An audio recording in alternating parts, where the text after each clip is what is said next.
ఆకాశవాణి ప్రాంతీయ వార్తలు చదువుతున్నది పోపూరి మురళీకృష్ణ ప్రసాద్. ముఖ్యాంశాలు. ఆంధ్రప్రదేశ్లో ఎడతెరిపిలేని వర్షాల కారణంగా ప్రాణనష్టం జరగకుండా చూడడంపై దృష్టి సారించాలని ముఖ్యమంత్రి ఎన్ చంద్రబాబు నాయుడు అధికారులకు సూచించారు. తెలంగాణలో భారీ వర్షాలు కురుస్తున్న నేపథ్యంలో అధికారులు అప్రమత్తంగా ఉండాలని ముఖ్యమంత్రి ఏ రేవంత్ రెడ్డి ఆదేశించారు. పశ్చిమ మధ్య వాయువ్య బంగాళాఖాతంలో కొనసాగుతున్న వాయుగుండం శ్రీకాకుళం జిల్లా కళింగపట్నానికి దక్షిణంగా 40 కిలోమీటర్లు, విశాఖపట్నానికి ఈశాన్యంగా 80 కిలోమీటర్ల దూరంలో కేంద్రీకృతమై ఉంది. 2047 నాటికి వికసిత్ భారత్ లక్ష్యాలను చేరుకోవడానికి దక్షిణాది రాష్ట్రాలు వేగంగా వృద్ధి చెందడం కీలకమని ప్రధానమంత్రి నరేంద్ర మోదీ స్పష్టం చేశారు. ఆంధ్రప్రదేశ్లో ఎన్టీఆర్ భరోసా పింఛన్ల పంపిణీ 93.28% పూర్తయింది. వార్తల వివరాలు. ఆంధ్రప్రదేశ్లో ఎడతెరిపిలేని వర్షాల కారణంగా ఆస్తి, ప్రాణనష్టం జరగకుండా చూడడంపై దృష్టి సారించాలని ముఖ్యమంత్రి ఎన్ చంద్రబాబు నాయుడు అధికారులకు సూచించారు. భారీ వర్షాలు కురుస్తున్న జిల్లాల్లో సహాయక చర్యల కోసం జిల్లాకు 3 కోట్ల రూపాయల చొప్పున నిధులు విడుదల చేస్తున్నట్టు ప్రకటించారు. మరో 2 రోజులు భారీ వర్షాలు కురుస్తాయనే సమాచారం ఉన్నందున వర్షాలు తగ్గే వరకు అత్యవసరమైతే తప్ప బయటకు రావద్దని ప్రజలకు ఆయన విజ్ఞప్తి చేశారు. నిన్న అన్ని కార్యక్రమాలను రద్దు చేసుకున్న ముఖ్యమంత్రి భారీ వర్షాలు, వరదలపై, ఆయా ప్రాంతాల్లో పరిస్థితులు, సహాయక చర్యలపై నిరంతరం సమీక్షించారు.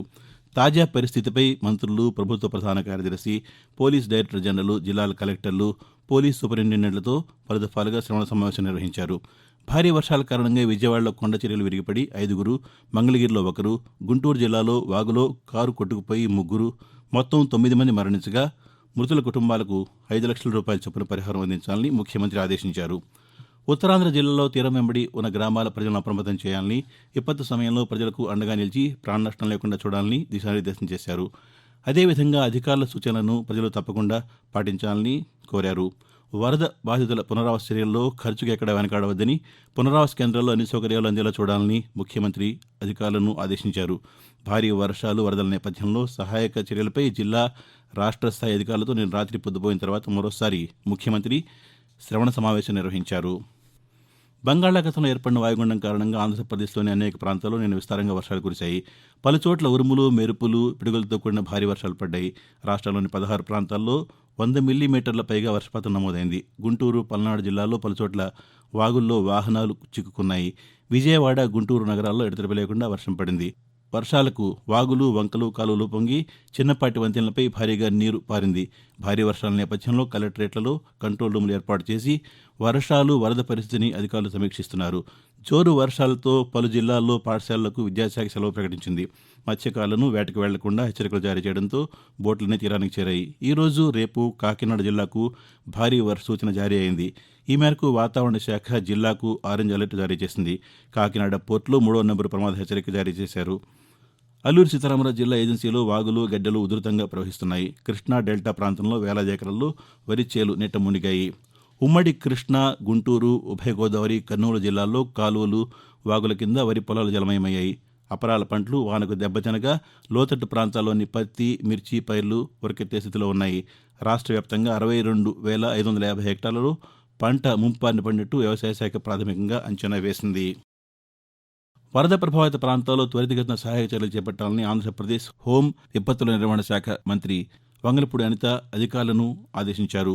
వర్షాలు, వరదల వల్ల ప్రజలకు ఎలాంటి ఇబ్బందులు కలగకుండా చర్యలు తీసుకోవాలని స్పష్టం చేశారు. గుంటూరు జిల్లా తాడేపల్లిలోని రాష్ట్ర విపత్తుల నిర్వహణ సంస్థ కార్యాలయం నుంచి ఆమె నిన్న జిల్లా కలెక్టర్లు, ఇతర అధికారులతో దృశ్య మాధ్యమ సమావేశం నిర్వహించారు.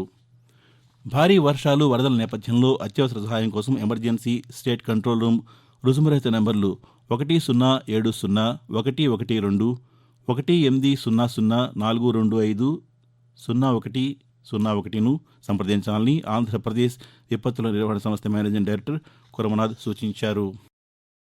ఏళ్ల తరబడి నెలకొన్న సమస్యలకు పరిష్కారం చూపడంలో భారతీయ రైల్వే ఎంతో పురోగతి సాధించిందని ప్రధానమంత్రి నరేంద్ర మోదీ కొనియాడారు.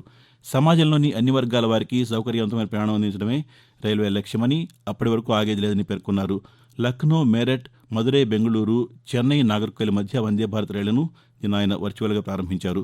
ఈ సందర్భంగా ప్రధానమంత్రి మాట్లాడుతూ కేవలం సమస్యలకు పరిష్కారం చూపడమే కాకుండా రైల్వే కొత్త ఆశలు చిగురింపజేస్తోందని పేర్కొన్నారు.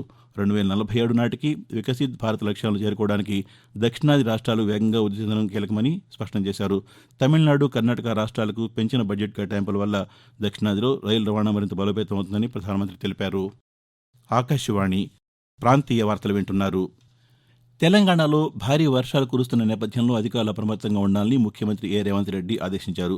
ముంపు ప్రాంతాల్లో తక్షణ సహాయక చర్యలు చేపట్టాలని రాష్ట్ర ప్రభుత్వ ప్రధాన కార్యదర్శి, పోలీస్ డైరెక్టర్ జనరల్కు ఆయన సూచించారు.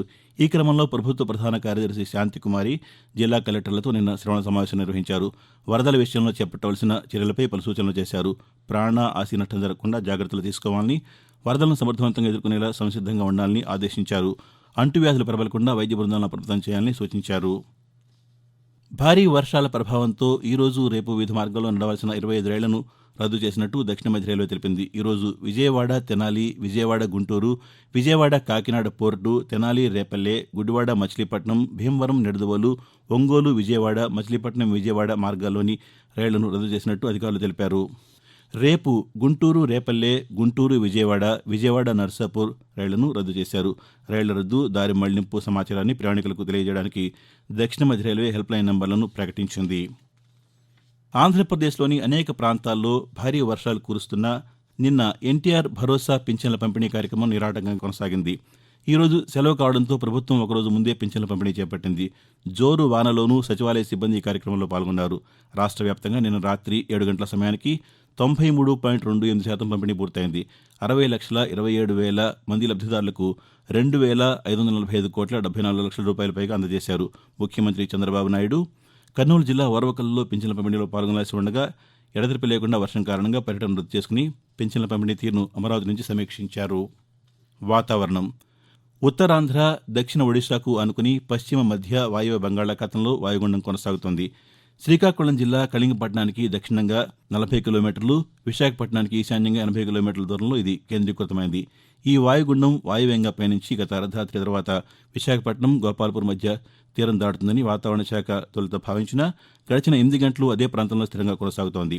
దీని ప్రభావంతో డాక్టర్ బిఆర్ అంబేద్కర్ కోనసీమ, తూర్పు, పశ్చిమ గోదావరి, ఏలూరు, ఎన్టీఆర్, కృష్ణా, గుంటూరు, పల్నాడు జిల్లాల్లో కుంభవృష్టి కురవగా విశాఖపట్నం, అల్లూరు సీతారామరాజు, అనకాపల్లి, కాకినాడ, బాపట్ల, ప్రకాశం జిల్లాలో భారీ నుంచి అతి భారీ, కోస్తాలోని మిగిలిన జిల్లాల్లో భారీ వర్షాలు కురుస్తాయని వాతావరణ శాఖ హెచ్చరించింది. తీరం వెంబడి బలమైన గాలు వీస్తున్నందున కోస్తాలో అన్ని ఓడరేవుల్లో 3వ నంబరు భద్రతా సూచిక ఎగురవేశారు. పెద్దపల్లి జిల్లాలోని రామగుండంలో 800 మెగావాట్ల విద్యుత్ పవర్ ప్లాంట్ను ఏర్పాటు చేయాలని నిర్ణయించామని తెలంగాణ రాష్ట్ర ఉప ముఖ్యమంత్రి భట్టి విక్రమార్క తెలిపారు. ఈ అంశంపై ముఖ్యమంత్రి రేవంత్ రెడ్డితో చర్చించామని పేర్కొన్నారు. రామగుండంలోని బీ పవర్ హౌస్ను నిన్న సందర్శించిన అనంతరం ఆయన మాట్లాడారు. కొద్ది రోజుల్లోనే పవర్ ప్రాజెక్టుపై సానుకూల నిర్ణయం తీసుకుంటామని తెలిపారు. సింగరేణి, జెన్కో జాయింట్గా పవర్ ప్రాజెక్టును ప్రారంభించే దిశగా చర్యలు చేపడతామని చెప్పారు. అందరి కోరిక మేరకు బీ పవర్ హౌస్ పవర్ ప్రాజెక్టును ముందుకు తీసుకువెళ్తామని అన్నారు. భారీ వర్షాల కారణంగా ఆంధ్రప్రదేశ్లో విద్యుత్ సరఫరాకు అంతరాయం లేకుండా చర్యలు చేపట్టాలని విద్యుత్ పంపిణీ సంస్థ డిస్కంలను ప్రత్యేక ప్రధాన కార్యదర్శి కె విజయానంద్ ఆదేశించారు. నిన్న ఆయన డిస్కం ఉన్నతాధికారులతో శ్రవణ సమావేశం నిర్వహించారు. ఈ సందర్భంగా మాట్లాడుతూ విద్యుత్ పంపిణీ సంస్థల ఇంజనీరింగ్, ఫీల్డ్ సిబ్బంది నిరంతరం అప్రమత్తంగా ఉండాలని సూచించారు. బంగాళాఖాతంలో ఏర్పడిన అల్పపీడనం కారణంగా రాష్ట్రంలో భారీ వర్షాలు కురుస్తున్నాయని, ఉపరితల ఆవర్తనం కారణంగా బలమైన గాలులు వీస్తాయని వాతావరణ శాఖ హెచ్చరికలు జారీ చేసిందని తెలిపారు. ఈ క్రమంలో విద్యుత్ వినియోగదారులకు ఎలాంటి అసౌకర్యం కలగకుండా చూడాలని సూచించారు. ప్రాంతీయ వార్తలు ముగించే ముందు ముఖ్యాంశాలు మరోసారి. ఆంధ్రప్రదేశ్లో ఎడతెరిపి లేని వర్షాల కారణంగా ప్రాణ నష్టం జరగకుండా చూడడంపై దృష్టి సారించాలని ముఖ్యమంత్రి చంద్రబాబు నాయుడు అధికారులకు సూచించారు. తెలంగాణలో భారీ వర్షాలు కురుస్తున్న నేపథ్యంలో అధికారులు అప్రమత్తంగా ఉండాలని ముఖ్యమంత్రి రేవంత్ రెడ్డి ఆదేశించారు. పశ్చిమ మధ్య వాయువ్య బంగాళాఖాతంలో కొనసాగుతున్న వాయుగుండం శ్రీకాకుళం జిల్లా కళింగపట్నానికి దక్షిణంగా 40 కిలోమీటర్లు, విశాఖపట్నానికి ఈశాన్యంగా 80 కిలోమీటర్ల దూరంలో కేంద్రీకృతమై ఉంది. 2047 నాటికి వికసిత్ భారత్ లక్ష్యాలను చేరుకోవడానికి దక్షిణాది రాష్ట్రాలు వేగంగా వృద్ధి చెందడం కీలకమని ప్రధానమంత్రి నరేంద్ర మోదీ స్పష్టం చేశారు. ఆంధ్రప్రదేశ్లో ఎన్టీఆర్ భరోసా పింఛన్ల పంపిణీ 93.28% పూర్తయింది. ఆకాశవాణి ప్రాంతీయ వార్తలు ఇంతటితో సమాప్తం.